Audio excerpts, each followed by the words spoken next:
என்னுடைய கணவர் ஒரு பூமரா இருக்காரு அப்படின்னு சொல்லக்கூடிய கம்ப்ளைண்ட் பண்ணக்கூடிய மனைவிமார்கள் ஒரு பக்கம் இருக்காங்க. அவங்களுக்கு விளக்கம் கொடுக்குற இடத்துல இருக்கக்கூடிய கணவன்மார்கள் இந்த பக்கம் இருக்கீங்க.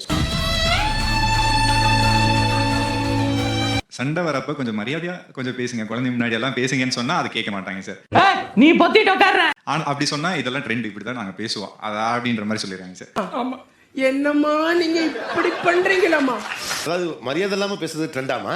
சார் அப்படி கிடையாது சார். ஒரு சண்டை வரும்போது ஃப்ளோல வாடா போடா அதெல்லாம் சொல்றது. ஃப்ளோல ஏதாவது வந்திருக்கும். ஜென்ரலாவே தெரியும் அவருக்கு. மேக்ஸிமம் நம்ம வாயில இருந்து வரதே இந்த வாடா போடாதாங்கிறது தெரியும். தெரியுது, நீ மூடு. ஏன் இப்படி பேசுற மரியாதை அப்படின்னு சொல்லும்போது நமக்கு இது தெரிஞ்ச விஷயமாச்சே. இதையே திருப்பி ரிப்பீட் பண்ணிட்டே இருக்கீங்க பூமர் மாதிரி அப்படின்னு தோணும். எப்படி சிக்கிரிக்கம் பாத்தியாப்பா? இது வந்து உங்களுக்கே வருத்தமா இல்ல உங்க அம்மா முன்னால உங்களோட ஒரு தடவை சண்டை போட்டப்ப ஏற்பட்ட விளைவினுடைய தொடர்ச்சியாது? சார் இருக்கலாம் சார். குத்துமதிப்பாக கண்டுபிடிக்கிறான். அந்த வாசல்ல தான் அந்த தண்ணி கேனும் இருக்கு, டம்ளர் இருக்கு, சொம்பு இருக்கு, எல்லாமே இருக்கு. அதை ஒரு எடுத்து குடிச்சிட்டா முடிஞ்சிட்டு. அதை நீ தான் எடுத்து தந்தாகணும். பசங்க இருந்தாங்கன்னா அவங்க தான் எடுத்து கொடுக்கணும். அப்படி எடுத்து கொடுக்கலன்னா கோவிச்சுட்டு அந்த தண்ணியை குடிக்காம நான் ரூம்ல போய் படுத்து கூட கிடப்பேன். அது காரணம் என்ன? காரணம் ஆக்சுவலா தண்ணி கேட்டது பூமர் இல்ல, ஆனா அதை குடுக்கலங்கிறது நீ கோச்சிட்டு படுத்து கிடந்த பாரு. அது என் மூஞ்சிக்கு முன்னால புகழாத, அது எனக்கு பிடிக்காது. சாதாரண மேட்டர். இதே அவங்க தான் எடுத்து கொடுக்கணும். 55-60 வருஷமா எங்க அம்மா எங்க அப்பா கொடுத்துட்டு தான் இருக்காங்க, பார்த்துட்டு தான் இருக்கேன். சார்ந்து உனக்கு லைஃபும் வைஃபும் எப்பவுமே ஸ்டார்ட் ஆகுதுமா. 12 வருஷம் ஆகுது மேரேஜ் ஆகி. ஒரு நாள் கூட டவல் எடுத்துட்டு அவங்க பாத்ரூம் போனதே கிடையாது. எப்பவும் பாத்ரூம்குள்ள நின்னுட்டு டவல் டவல் டவல். எதுக்கு?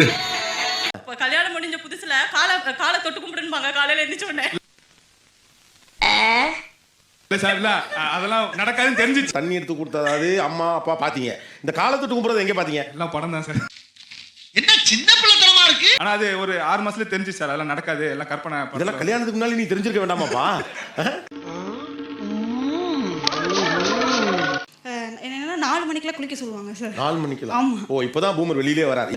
யோ, ஏன் இப்படி சீப்பா பண்ணிட்டா? 4 மணிக்கு குளிக்க சொல்றேன் அப்படின்னா அவங்களுக்கு ஆக்சுவலா வந்து ஹீட் பாடி. சோ ஒரு நாளைக்கு வந்து 3 டைம்ஸ் வந்து குளிங்க அப்படின்றது வந்து நான் பொதுவா சொல்லுவேன். இந்த சமாளிக்கிற வேலையெல்லாம் வச்சுக்கிறாங்க. குளிக்கிறதுக்கு சுடு தண்ணி காய வச்சிடணும், அவள் எடுத்து போய் போட்டுறணும், அவருக்கு முதுக தேய்ச்சிட்டு நான் வெளியே வருவேன். என்ன எல்லாரும் நம்மளே குறுகுறுன்னு பாக்குறாங்க? மறுபடியும் எங்க இருக்கீங்க வா அப்படின்னு இப்பதானப்பா எல்லாமே பண்ணிட்டு வந்தேன். ஆனா உண்மையா சொல்றேன், பூமர் தாண்டா வாழ்றீங்க. பொறாம லைட்டா மறக்காம சர்ப்ரைஸ் பண்ணுங்க.